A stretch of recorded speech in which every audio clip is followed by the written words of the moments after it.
మనం మనం కొట్టుకుంటాం, తిట్టుకుంటాం కానీ పెద్దోళ్ళంతా ఒకటే అన్న విషయం మర్చిపోతుంటాం. కుటుంబాల్లో విభేదాలు వాళ్ళకొస్తే మనం ఎందుకు బట్టలు చించుకోవాలో మనకు తెలవదు. ఎందుకు నోటికొచ్చినట్టు మాట్లాడాలో మనకు తెలియదు. మన మెదళ్ళు అట్లా పనిచేస్తే, లేదంటే గొర్రెల ప్రపంచంలో మనం ప్రయాణిస్తూ ఉంటే ముందు గొర్రె ఎటు వెళ్తే ఆ మిగతా గొర్రెలన్నీ అట్లా పోయినట్టుగా సోషల్ మీడియా పోస్టులన్నీ నడుస్తున్నాయి. అయితే మెగా కుటుంబం ఓ పక్కన ఫీలింగ్స్ ఉంటాయి, ఖచ్చితంగా ఎందుకు ఉండవు. డైరెక్ట్గా కంట్రోల్ చేయరు, కానీ వాళ్ళు చెప్పే సంకేతాన్ని అర్థం చేసుకోవాలి. మొగుడు పెళ్ళాల గొడవల్లో ఎప్పుడూ దూరకూడదు అంటారు. ఎందుకంటే చివరికి వీళ్ళు వాళ్ళిద్దరూ ఒకటయ్యి ఎదురు వాళ్ళని ఎదవలని చేస్తారు. అట్లాగే ఈ సినిమా వాళ్ళ కుటుంబాల్లోనైనా అంతే.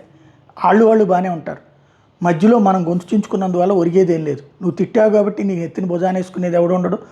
నువ్వు ఆ తర్వాత వాళ్ళు కలిసిపోయినప్పుడు చులకన అయ్యేది నువ్వే. ఇప్పుడు మెగా కుటుంబము అల్లు అర్జున్ విభేదాలు.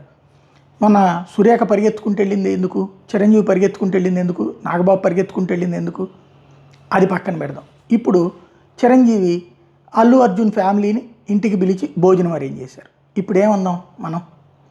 అంటే మనం క్రమక్రమంగా ఎటుకుపోతున్నామంటే ఎవడో ఒకటి ముట్టిస్తాడు, లేదా వాడికున్న ఈగో ఫీలింగ్స్ని అక్కడ క్రియేట్ చేస్తాడు. దాని చుట్టూ మనం తిరుగుతున్నాం.